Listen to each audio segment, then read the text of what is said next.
Good morning. Today, 31st July 2024, we are going to discuss editorials of Telugu news articles. మొట్టమొదటి article ఇక్కడ ఉగ్రవాదంపై ఏ విధమైన విజయం సాధించాలి, పటిష్ట నిఘాతోనే ఉగ్రవాదంపై విజయం సాధించవచ్చు అని ఆర్టికల్ రాయబడింది. ఉగ్రవాదం మనము ఎదుర్కొంటున్న చర్యల్లో చాలా డేంజర్ అయినటువంటిది. సపోజ్ ఇది ఇండియా అనుకుంటే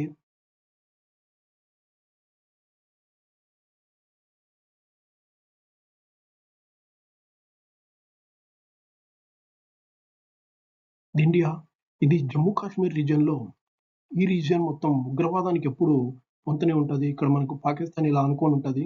ఇది పాకిస్తాన్ మ్యాప్, పాక్ ఇది ఇండియా. ఈ రీజియన్లో ఎక్కువ ఉగ్రవాదులు చుట్టుకొని వెళ్తూ ఉంటారు. మొన్న రీసెంట్గా ఎప్పుడైతే ఉగ్రవాద కార్యకలాపాలు లదాఖ్ రీజియన్లో జరిగిందో, లదాఖ్ రీజియన్లో ఎప్పుడైతే జరగడం మొదలైందో, ఇక్కడ నుంచి సెక్యూరిటీ బలగాలను ఇక్కడ మార్చడం జరిగింది.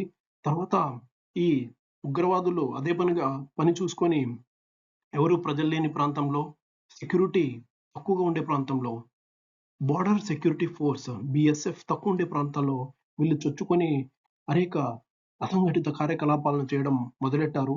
సో దానివల్ల ఉగ్ర కార్యకలాపాలు ఒక సైడు ఆర్టికల్ 370 వచ్చిన తర్వాత తగ్గుముఖం పట్టాయి. కానీ ఈ మధ్య మళ్ళీ పెరగడం మొదలైపోయాయి. సో వాటి వల్ల ఏ విధమైన చర్యలు తీసుకోవాలి? మీరు AFSA అని వినింటారు, armoured forces special power act. ఏం చేస్తుంది armoured forces special power act? ఇది BSF అంటే బార్డర్ సెక్యూరిటీ ఫోర్స్, వారికి ఒక బార్డర్ సెక్యూరిటీ ఫోర్స్ మరియు ఎవరైతే సెంట్రల్ ఫోర్సెస్ లో ఉన్నారో వాళ్ళందరికీ పవర్స్ ఇస్తుంది. ఎవరినైనా ఏ మనిషినైనా వాళ్ళు డిటైన్ చేసుకొని వాళ్ళని ప్రశ్నించవచ్చు, క్వశ్చన్స్ అడగవచ్చు. National security and national integrity, సావర్నిటీకి ఎవరైతే ఇబ్బంది కలిగిస్తారో వాళ్ళందరినీ ఈ armed forces special power act detain చేసి వాళ్ళని క్వశ్చన్ చేసి వాళ్ళ దగ్గర నుంచి ఇన్ఫర్మేషన్ రావడానికి కృషి చేస్తుంది. అయితే ఇన్ని సంఘటనలు ఉన్నా కూడా మన ఉగ్రవాదం ఎందుకు పెరిగిపోతుందంటే చాలా రీజన్స్ ఉన్నాయి. ఒకటి, మన భౌగోళిక ప్రాంతం చాలా దట్టమైన అడవులు, మానవులు కూడా వెళ్ళని చిన్న చిన్న సొరంగాలు, చిన్న చిన్న నదులు, తర్వాత ఎత్తైన కొండలు, పర్వతాలు, హిమాలయ పర్వతాల రీజియన్లో వెళ్ళడానికి చాలా ఇబ్బందిగా ఉంటుంది. అటువంటి రీజన్లోంచి ఉగ్రవాదులు వస్తారు. సో అది ఒక మేజర్ ఛాలెంజ్గా ఉంటుంది. దాన్ని గవర్నమెంట్ చాలా పరిష్కరించడానికి కృషి చేస్తుంది. ఇంకోటి ఏంటంటే ఇంటెలిజెన్స్ అనేది చాలా చాలా ఇంపార్టెంట్. మన గూఢచారులు ఉంటారు, స్పైస్, వీళ్ళు ఏం చేస్తారు, వీళ్ళు ఇన్ఫర్మేషన్ అది ఇంటెలిజెన్స్ రీసెర్చ్ అనాలిసిస్ వింగ్ గురించి వినే ఉంటారు మీరు. రీసెర్చ్ అనాలిసిస్ వింగ్ అంటే వీళ్ళు ఏం చేస్తారు, వీళ్ళు గ్రౌండ్ లెవెల్లో ఏ విధమైన ఉగ్ర కార్యకలాపాలు జరుగుతున్నాయి, నేషనల్ సెక్యూరిటీని రక్షించడానికి ఏ విధమైన కార్యకలాపాలు చేపట్టాలి అనేది ప్రతిరోజు ఏదో ఒక రకంగా ఇన్ఫర్మేషన్ లాగుతూనే ఉంటారు. అక్కడ ఉన్న పరిస్థితులను అధ్యయనం చేస్తారు. ఫ్యూచర్లో రాబోయే కష్టాలు ఎదుర్కొని నేషనల్ గవర్నమెంట్ని సెక్యూరిటీతో ఎలా రక్షించాలి అనేది ఎప్పుడు చూస్తూనే ఉంటారు. ఇక పాకిస్తాన్ విషయానికి వస్తే, పాకిస్తాన్ నుంచి ఇది చూడండి, ఇది పాకిస్తాన్, ఇది ఇండియా. సో ఈ రీజియన్ లో ఎక్కువ ఉగ్రవాద కార్యకలాపాలు జరుగుతుంటాయి. వీళ్ళు ఈ ఏరియా అంతా హైలీ లైక్ జియోగ్రాఫికల్లీ చాలా డిఫికల్ట్ జోన్. దీంట్లోంచి వీళ్ళు వస్తూ ఉంటారు. ఆ టెర్రరిస్ట్ అనేది ఇక్కడ నుంచి వస్తూ ఉంటారు. తర్వాత ప్రాక్సీ వార్ అంటే ఏంటి, ఇక్కడ ఉండే యూత్స్ కి ఒకప్పుడు, అంటే ఇప్పుడు తగ్గాయి అవి, అప్పట్లో ఇక్కడ ఉండే యూత్స్ కి డబ్బులు పంపించేవారు. వాళ్ళు యూత్ ఏం చేస్తారు, వీళ్ళ రాళ్ళు విసరండి, అంటే స్టోన్ పెల్టింగ్ అంటారు, అంటే రాళ్ళు విసరడం. వాళ్ళ పని అంతా ఏంటంటే వీళ్ళకి రోజుకి ఒక 2000 రూపాయలు 2000 అలా ఎంతైనా ఇస్తారు వీళ్ళకి. వాళ్ళ పని ఏంటంటే రోజంతా రాళ్ళు విసరడం. ఎవరి మీద, మన సెక్యూరిటీ ఫోర్సెస్ మీద, బార్డర్ సెక్యూరిటీ ఫోర్స్ కానీ, లేకపోతే అక్కడ ఏ సెక్యూరిటీ ఫోర్స్ డిప్లాయ్ అయి ఉంటుందో, టెరిటోరియల్ ఆర్మీస్ కానీ, ఎవరి మీదైనా కానీ, అక్కడ ఏ సెక్యూరిటీ కనబడ్డా కూడా వాళ్ళ మీద రాళ్ళు విసరడమే వీళ్ళ పని. సో దానివల్ల ఏం చేస్తారు, దేశంలో సెక్యూరిటీ ఇష్యూస్ అయితే అప్పుడు దేశం యొక్క గ్రోత్ తగ్గిపోతుంది. తర్వాత ఈ ఉగ్రవాదులు చొరబడుకొని మానవ పౌరుల మీద చాలా ఆక్రమణలు చేయడానికి, తర్వాత ఇక్కడ ఎకానమీని దెబ్బతీయడానికి, కంట్రీ ఇమేజ్ దెబ్బతీయడానికి కృషి చేస్తాయి. ఆర్టికల్ 370 తర్వాత ఈ సంఘటనలన్నీ తగ్గుముఖం పట్టాయి. కానీ గడిచిన కొన్ని రోజులుగా టెర్రరిస్ట్ అటాక్లు అనేది చాలా ఎక్కువ పెరిగిపోతున్నాయి. ఆ టెర్రరిస్ట్ అటాక్లను ఏ విధంగా నివారించాలి అంటే, ఇప్పుడు రీసెంట్గా వినపడేది ఏంటంటే ITBP అని ఉంటుంది, ఇండో టిబెటాన్ బార్డర్ పోలీస్ అని చెప్పి, తర్వాత Assam rifles, BSF, CASF, central industrial security forces. ఇలా సెక్యూరిటీ ఫోర్సెస్ ఉంటాయి. ఇప్పుడు ఏదో ఒక సెక్యూరిటీ ఫోర్స్‌లోంచి మ్యాన్ పవర్ తగ్గించాలని చూస్తున్నారు. కానీ ఇది ఒక మ్యాన్ పవర్ తగ్గించడం ద్వారా ఏమైతదంటే, మన సెక్యూరిటీ ఫోర్స్‌ని ఎప్పుడైతే ఫౌజీస్‌ని తగ్గిస్తదో, దానివల్ల మన సెక్యూరిటీ అనేది ఇదంతా రీజియన్ అంతా దెబ్బతింటది. మనకు ఆల్‌మోస్ట్ పాకిస్తాన్‌తో 3,300 పైచిలకు బోర్డర్ షేర్ అయితది. ఈవెన్ చైనాతో వచ్చినా కూడా 3,200 పైకే ఉంది. ప్లస్ బంగ్లాదేశ్‌తో వస్తే అత్యధికంగా 4,096.7 కిలోమీటర్లు ఉంది. ఇంత బోర్డర్ కలిగిన మన దేశానికి ఈ సైనికులు తగ్గించడం ద్వారా మనకి సెక్యూరిటీ విషయంలో చాలా ఇబ్బందులు ఎదురుతాయి. దానికి అనుగుణంగా మనం ఏం చేయాలి?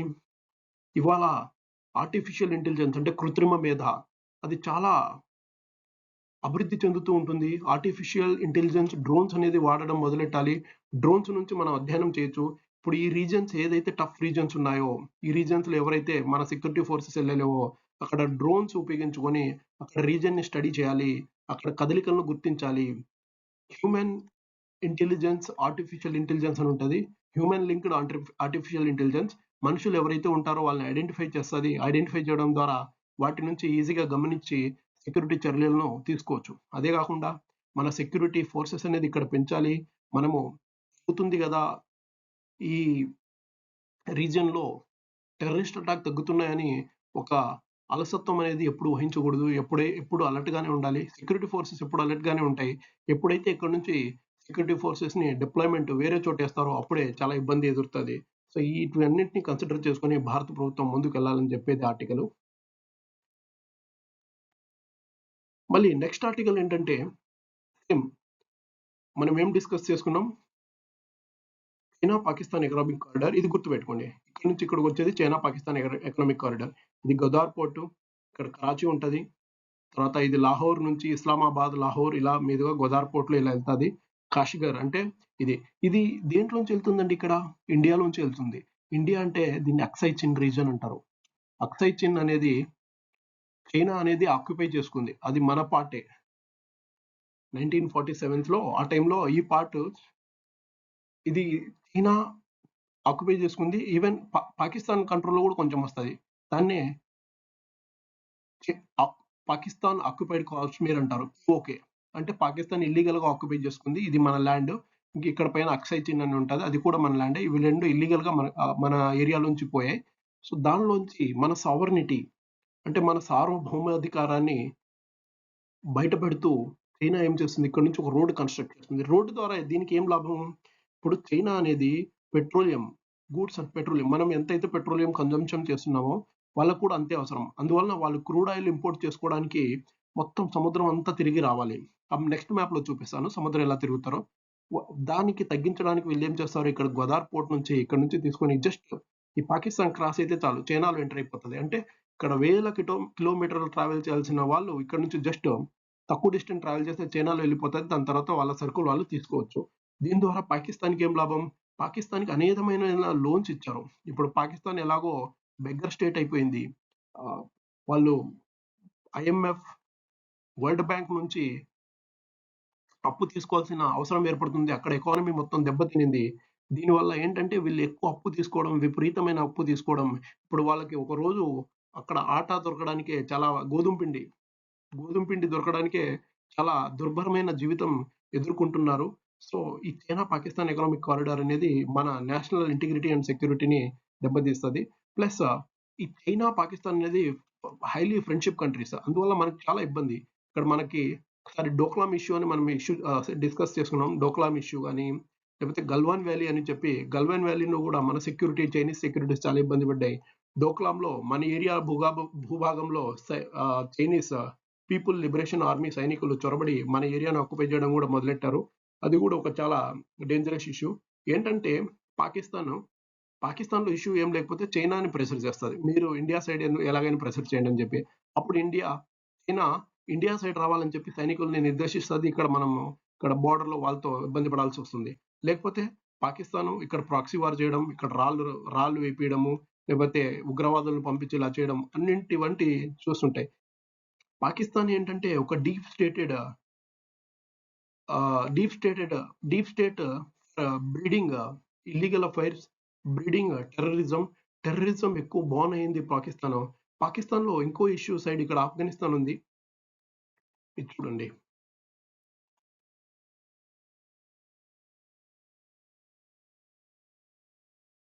ఇక్కడ ఆఫ్ఘనిస్తాన్ కనబడుతుంది కదా పైన. ఆఫ్ఘనిస్తాన్‌లో మనం అనేక ప్రాజెక్టులు చేపడుతున్నాం. డెలారామ్ అని చెప్పి ఇలా ఒక మల్టీలేటరల్ రోడ్ కన్స్ట్రక్షన్ చేస్తున్నాం ఇలా. ఆఫ్ఘనిస్తాన్‌లో ఏ గవర్నమెంట్ ఉంది? తాలిబాన్ బేస్డ్ గవర్నమెంట్ ఉంది. తాలిబాన్‌కి, పాకిస్తాన్‌కి అస్సలు పడతలేదు. సో ఈ ఏరియాలో కూడా వాళ్ళు చాలా ఇష్యూస్ ఎదుర్కొంటున్నారు. సో ఇప్పుడు తాలిబాన్ ఎక్కడైతే ఇక్కడ ఉందో ఇక్కడ స్లోగా ఇప్పుడు పాకిస్తాన్‌లో కూడా తాలిబాన్ ఇష్యూ అనేది పెరుగుతుంది. వాళ్ళ గవర్నమెంట్ మీద టెర్రర్ అటాక్ చేయడం మొదలెట్టారు. ఎప్పుడైతే టెర్రరిస్ట్ అటాక్ ఇక్కడ పెరుగుతాయో ఇండియాలో కూడా ప్రవేశించడానికి సాధ్యత ఉంది. కాబట్టి మన సెక్యూరిటీని ఎంతైనా చర్యలు తీసుకొని నివారించాల్సిన అవసరం ఎంతో ఉంది. చూడండి, ఇది నేను డిస్కస్ చేసేది belt and road initiative, BRI అంటారు. ల్యాండ్ రూట్ లో ఉంది, తర్వాత ఓషియన్ రూట్ ఉంది. కొలంబో క్యాపిటల్ హంబంతోత అనే పోర్ట్ ఉంటుంది. హంబంతోత పోర్టు 99 సంవత్సరాలకు లీజుని తీసుకుంది. ఎందుకు? శ్రీలంక ఎకానమీ కూడా మొన్నట్లో అంటే ఒక సంవత్సరం కింద శ్రీలంక ఎకానమీ మొత్తం కొలాప్స్ అయింది. అక్కడ గవర్నమెంట్ మొత్తం పడిపోవడము, ఎకానమీ మొత్తం కొలాప్స్ అవ్వడము, ప్రజలంతా గవర్నమెంట్ మీద తిరుగుబాటు చేయడం మొదలెట్టారు. అక్కడి నుంచి అక్కడ ప్రెసిడెంట్ వాళ్ళందరూ ఆ దేశం నుంచి పారిపోయి వేరే దేశాల్లో వసతి కోసం వెళ్ళిపోయారు. ఇప్పుడు ఆ టైంలో ఎందుకు అలా ఏర్పడింది? చైనా చైనా ఏం స్ట్రాటజీ ఎస్టాబ్లిష్ చేస్తారంటే హైలీ డెప్ట్ ఇవ్వడం. అడిగినంత వాళ్ళకి డెప్ట్ ఇస్తూ పోతూ ఉంటది. వాళ్ళ డబ్బులంతా ఏం చేస్తారు? అక్కడున్న సంక్షేమ పథకాలకి, అక్కడ ఎకానమీ ఏదో డెవలప్ చేద్దాము, అది చేద్దాం, ఇది చేద్దాం అని చెప్పేసి డబ్బులు చేసుకుంటారు. ఆ డబ్బులు తీసుకొని వాళ్ళు విపరీతమైన ఈ అప్పు ఊబిలో కూరుకుపోతారు. ఈవెన్ ఇక్కడ ఒక మాల్దీవ్స్ అని ఒక కంట్రీ ఉంటది. మాల్దీవ్స్ కూడా అంతే. దాని 75% of the GDP 75% of the GDP అనేది ఈ చైనా అప్పు ఇచ్చినదే. అర్థం చేసుకోండి ఎంత తాకిడి ఉందో. ఇదంతా ఎందుకు చేస్తుంది చైనా? ఇక్కడ సముద్రంలో ఇప్పుడు చూడండి, చైనా ఏమైనా గూడ్స్ తీసుకెళ్లాలంటే చైనాలోకి, ఇక్కడ సపోజ్ ఇక్కడ ఇది సౌదీ అరేబియాలో చాలా ఆయిల్ రిఫైనరీస్ ఉంటాయి. ఆయిల్ డ్రిల్లింగ్ జరుగుతుంది. ఇక్కడ నుంచి ఇలా ఆయిల్ తీసుకొని ఇలా తిరుక్కుంటూ అంటే బే ఆఫ్ బెంగాల్ నుంచి స్ట్రైట్ ఆఫ్ హోర్ముజ్ అంటారు ఇక్కడ. ఇది స్ట్రైట్ ఆఫ్ హోర్ముజ్ ఇలా ఇండియన్ ఓషన్ లోకి వచ్చి ఇలా వెళ్ళాలి. ఇది మలక్కా స్ట్రైట్ లోంచి ఇది సౌత్ చైనా సీలో ఎప్పుడు ఇది అసలు వీళ్ళ రూటే కాదు. ఇలా వెళ్ళి తర్వాత చైనాలో వెళ్తుంది. ఇంత రూట్ ట్రావెల్ చేయాలి. ఇప్పుడు ఒకవేళ పాకిస్తాన్ ఎకనామిక్ కారిడార్ వచ్చిందంటే వీళ్ళు ఇక్కడ సౌదీ అరేబియాలో ఆయిల్ తీసుకొని పాకిస్తాన్లో గోదార్ పోర్ట్కి వచ్చి ఇలా తీసుకోవచ్చు. చూసారా? డిస్టెన్స్ ఇంత నుంచి ఇంత వెళ్ళేది ఇంత తిరగాలి. సో ఇది ఎప్పుడు అడ్వాంటేజే. అందుకే చైనా ఈ ప్రాజెక్టుల మీద చాలా ఫోకస్ చేస్తుంది. వాటి ఎకానమీని ఇంప్రూవ్ చేసుకోవడానికి, ప్లస్ వేరే కంట్రీస్కి అప్పు ఇవ్వడం ద్వారా వాటిని తన కంట్రోల్లో తెచ్చుకుంటుంది. ఇప్పుడు సపోజ్ శ్రీలంక ఉంది. శ్రీలంక అనేది ఇండియా నేబర్హుడ్ లో వస్తుంది. మన నేబరింగ్ కంట్రీ శ్రీలంక. వీటిని అప్పు ఇవ్వడం ద్వారా ఏం చేస్తుంది? శ్రీలంక పాలసీస్ అన్ని చైనా వైపు ఇంక్లైన్డ్ అవుతాయి. చైనా ఇప్పుడు growing and almost developing country. ఇది చాలా ఎకనామికల్లీ చాలా గ్రో అవుతుంది. యుఎస్ఏ కూడా ఆల్మోస్ట్ ఫైట్ చేస్తుంది చైనాతో, because it's economic power is increasing. So India ఏం చేయాలి? ఇండియా అనేక రంగాల్లో అభివృద్ధి చెందాలి. 2047 కల్లా మనం అభివృద్ధి చెందాం, వికసిత్ భారత్ అనే సంకల్పంతో ముందుకెళ్తున్నాం. చాలా విషయాల్లో మనము చాలా కృషి చేయాలి. అప్పుడే మనం చైనా కన్నా గ్రోత్ అవ్వడానికి ఛాన్స్ ఉంటుంది. చైనా ఇప్పుడు చూడు ల్యాండ్ రూట్ లో ఎక్కడెక్కడ మాస్కో అంటే రష్యాను కనెక్ట్ చేస్తుంది, జర్మనీ ఆల్మోస్ట్ మొత్తం యూరోప్ అంతా కవర్ చేస్తుంది. ఈవెన్ ఆఫ్రికాలో కెన్యా, జిబోతి, సూయజ్ కెనాల్ నుంచి మొత్తం ఇదంతా రూట్ ఎస్టాబ్లిష్ చేశారు. అప్పట్లో మ్యారిటైమ్ సిల్క్ రూట్స్ అని ఉండేవి. హిస్టరీలో సిల్క్ రూట్స్ అని అంటారు. సిల్క్ రూట్స్ ద్వారా ఇక్కడ పండించే సిల్క్ వేరే కంట్రీస్కి ఇలా వెళ్ళేవి అంటే ఎస్టాబ్లిష్. ఆ సిమిలర్ కాన్సెప్ట్ తో వీళ్ళు ఏం చేశారు? బెల్ట్ అండ్ రోడ్ ఇనిషియేటివ్ అని ఇలా తీసుకొచ్చారు. సో ఈ బెల్ట్ అండ్ రోడ్ ఇనిషియేటివ్ ద్వారా వేరే కంట్రీస్ ని చేసి ఇక్కడ చూశారంటే ఆల్మోస్ట్ మన ఇండియాని సర్కిల్ చేసేసింది. ఏ కంట్రీ కూడా వేరే దేశం చుట్టూ ఎప్పుడైతే తిరుగుతుందో అప్పుడు అక్కడ ఒక ఇన్సెక్యూరిటీ అనేది ఏర్పడుతుంది. సపోజ్ ఒక డిస్కస్ చేసుకున్నాం అంటే ఇక్కడ యుక్రెయిన్ ఉంది. ఆ యుక్రెయిన్ కూడా రష్యాని ఇలా మొత్తం ఆక్యుపై చేసేసింది. వాళ్ళ సెక్యూరిటీ ఫోర్సెస్ ని ఇక్కడ తెచ్చేసి పెట్టడము, రష్యా ఇన్సెక్యూర్ గా ఫీల్ అవడము, తర్వాత యుక్రెయిన్ మీద అటాక్ చేయడము, యుద్ధం స్టార్ట్ అయిపోయింది. ఈవెన్ మీరు ఇజ్రాయెల్ తర్వాత గాజా స్ట్రిప్ చూసుకోండి. ఇక్కడ ఇజ్రాయెల్ అనేది ఒక చిన్న దేశం. దాని చుట్టూ గాజా స్ట్రిప్ ఉంటుంది, వెస్టర్న్ బ్యాంక్ ఉంటుంది, ఇక్కడ లెబనాన్ ఉంటుంది, వీళ్ళు వీటన్నింటిని సరౌండింగ్ ఉంటది. కానీ ఇజ్రాయెల్ ఎప్పుడు వీళ్ళ మధ్య ఎనిమిటీ అనేది ఉంటది. ఎప్పుడు అటాక్ చేసుకుంటూనే ఉంటారు. ఎప్పుడైతే హైలీ సెక్యూరిటీతో ఎన్‌సర్కిల్ అయి ఉంటారో అక్కడ చాలా కంట్రీకి చాలా ముప్పు పొంచి ఉంటది. సో, వాళ్ళు అటాక్ చేయడానికి ఛాన్స్ ఏ విధమైన ఉంటది. సో, ఇప్పుడు మన ఇండియాని మొత్తం సర్కిల్ చేసేసిందిది. సో, ఇది China belt and road initiative గురించి. ఇదే సేమ్ ఆర్టికల్ గురించి డిస్కస్ చేసుకున్నారు. చైనా, పాకిస్తాన్ ఎకనామిక్ కారిడార్ గురించి, plus belt and road initiative గురించి. ఈ బెల్ట్ అండ్ రోడ్ ఇనిషియేటివ్ ద్వారా ఏ విధమైన కార్యకలాపాలు చేస్తుంది, వీటన్నిటి గురించి డిస్కస్ చేశారు. ఈవెన్ నేపాల్ కూడా బాధితులే. నేపాల్ మన నేబరింగ్ కంట్రీ. బేసిక్‌గా చైనా స్ట్రాటజీ ఏంటంటే మన నేబరింగ్ కంట్రీస్ అన్నీ చైనా కంట్రోల్‌లో పెట్టుకోవాలి. సో దట్ ఇండియా మీద ప్రెషర్ పెట్టాలని చెప్పేసి. సో, నెక్స్ట్ ఆర్టికల్ ఇక్కడ సముద్ర విద్యుత్ ఉత్పత్తి గురించి. భారత ప్రభుత్వము 2030 నాటికి 500 గిగావాట్‌ల ఎలక్ట్రిసిటీ రెన్యూబుల్ ఎనర్జీ నుంచి ప్రొడ్యూస్ చేయాలని చూస్తుంది. రెన్యూబుల్ ఎనర్జీ అంటే solar energy, wind energy, టైడల్ energy అనేక సోలార్ ఎనర్జీలో మనం ఆల్రెడీ చాలా కృషి చేస్తున్నాము. సోలార్ ఎనర్జీ అంటే సోలార్ ప్యానెల్స్ మీద గవర్నమెంట్ చాలా కృషి చేస్తుంది. ఈవెన్ విండ్ ఎనర్జీ కూడా విండ్ టర్బైన్స్ ఎస్టాబ్లిష్ చేసి విండ్ ఎనర్జీ కూడా ప్రొడ్యూస్ చేయడం మొదలెడుతుంది. మనము 200 గిగావాట్ టార్గెట్‌ని అయితే అచీవ్ అయ్యాము. 150 దాటిపోయింది. 200 గిగావాట్ అయితుంది. వీటి ద్వారా సోలార్ ప్యానెల్స్, విండ్ ఎనర్జీ మీద చాలా ఫోకస్ చేస్తుంది. సోలార్ ప్యానెల్స్ మనకు కావాల్సింది ఫోటోవోల్టాయిక్ సెల్స్ అని అంటారు. PVC photovoltaic cells. వీటన్నింటిని మనం చైనా మీద డిపెండ్ అవ్వాల్సి వస్తుంది. చైనా నుంచి వీటిని దిగుమతి చేసుకొని మనం ఇక్కడ అసెంబుల్ చేసుకొని వాటిని వాడుతున్నాం. కానీ ఇండియా మ్యానుఫ్యాక్చరింగ్ హబ్‌గా తయారవ్వాలి. అప్పుడే ఎనర్జీ సెక్టార్‌లో చాలా కృషి జరగాల్సిన అవసరం ఉంది. ఇప్పుడు వరల్డ్ మొత్తం క్లైమేట్ చేంజ్ వల్ల రెన్యూబుల్ ఎనర్జీ సైడ్ మూవ్ అవ్వడానికి చూస్తుంది. ఏవైతే కంట్రీస్ ఉన్నాయో ఇప్పుడు బాల్టిక్ కంట్రీస్ ఉంటారు. చూడండి, బాల్టిక్ కంట్రీస్ అని అంటారు. అంటే ఫిన్లాండ్, స్వీడన్, నార్వే ఏం చేస్తున్నాయి? ఇవి సముద్రానికి దగ్గరగా ఉంటున్నాయి. మన ఇండియా చూసుకుంటే ఆల్మోస్ట్ ఇక్కడ దాకా అంటే ఇది 7,500 కిలోమీటర్ బార్డర్ ఉంటది. మన అంటే ఓషియానిక్ మారిటైమ్ బార్డర్. మారిటైమ్ అంటే ఓషియానిక్ బార్డర్. ఈ ఓషియానిక్ బార్డర్‌ని మనం యూజ్ చేసుకొని wind turbines like water turbines కింద సముద్రం కింద పెట్టామనుకో, సముద్రంలో అలలు వచ్చినప్పుడు ఈ టర్బైన్ తిరుగుతాయి. ఎప్పుడైతే టర్బైన్ తిరుగుతాదో అవి ఎలక్ట్రిసిటీ జనరేట్ అయితది. ఎలక్ట్రిసిటీ జనరేట్ అయినప్పుడు గ్రిడ్స్ ఉంటాయి. మన ఎలక్ట్రికల్ లైన్స్. ఆ లైన్స్‌లో కనెక్ట్ చేసి ఆ ఎలక్ట్రిసిటీని పంపించడం ద్వారా సపోజ్ మనం ఏ విధమైన కష్టమైన సిట్యుయేషన్ ఎదుర్కొన్నప్పుడు మనకు ఎలక్ట్రిసిటీ లేనప్పుడు ఒక రకంగా ఆల్టర్‌నేటివ్ ఎనర్జీగా తయారైతది. సో, మన నాన్ రెన్యూబుల్ ఎనర్జీ ఏదైతే ఫాసిల్ ఫ్యూయల్స్, పెట్రోల్, డీజిల్ వాటి మీద జనరేట్ అయ్యి వచ్చే ఎనర్జీ, కోల్ వీటన్నింటి ద్వారా మనం డిపెండెన్స్ తక్కువైతది. మన ఎనర్జీ మిక్స్‌లో పెరగడానికి తక్కువైతది. ప్లస్ కాలుష్యం అనేది కార్బన్ డయాక్సైడ్ ఎమిషన్స్ కూడా ఉండదు. ఎప్పుడైతే కార్బన్ డయాక్సైడ్ ఎమిషన్ తక్కువైతదో క్లైమేట్ చేంజ్ ఇంపాక్ట్ కూడా తక్కువైతది. సో, వాతావరణం కొంచెం చల్లగా ఏర్పడతది. సో, వాతావరణ మార్పులు కూడా రావడానికి ఆహ్, రాకుండా ఉండడానికి సాధ్యమవుతుంది. సో, ఈ సముద్ర విద్యుత్ ఉత్పత్తి మీద మన ప్రభుత్వం చాలా కృషి చేయాలి. మన ప్రభుత్వం ఆల్రెడీ కృషి చేస్తుంది. సెంట్రల్ గవర్నమెంట్ చెన్నైలో విండ్ ఫాన్స్ అంటే of sure wind fans establish చేయాలని చూస్తుంది. ఈవెన్ గుజరాత్‌లో కూడా 5,000 కోట్ల ప్రాజెక్ట్ ఎస్టాబ్లిష్ చేయాలని చూస్తుంది. సో, ఇంకా లొకేషన్స్ ఐడెంటిఫై చేస్తున్నారు కేరళ, ఆంధ్రప్రదేశ్‌లో. సో, మోస్ట్‌లీ రాబోయే రోజుల్లో మనం సముద్ర విద్యుత్ ఉత్పత్తిని కూడా తయారు చేయడంలో ముందుకు వెళ్లి ఒక లీడర్ లాగా ఏర్పడొచ్చు. ఏదైతే ఆస్ట్రేలియా, చైనా, డెన్మార్క్, ఇటలీ, దక్షిణ Korea, Portugal, Spain, UK, America వంటి దేశాలు కృషి చేస్తున్నాయి. అదే విధంగా ఇండియా కూడా వాటిలో వెళ్లి ఒక లీడర్‌గా ఎమర్జ్ అవ్వచ్చు అనేది ఈ ఆర్టికల్ గురించి. మంచి ఆర్టికల్ అండి. సముద్ర విద్యుత్ ఉత్పత్తి గురించి. నెక్స్ట్ ఆర్టికల్ ఏంటంటే పట్టణాల తలరాత ఎలా మార్చాలి? మొన్న మీరు చూసే ఉంటారు.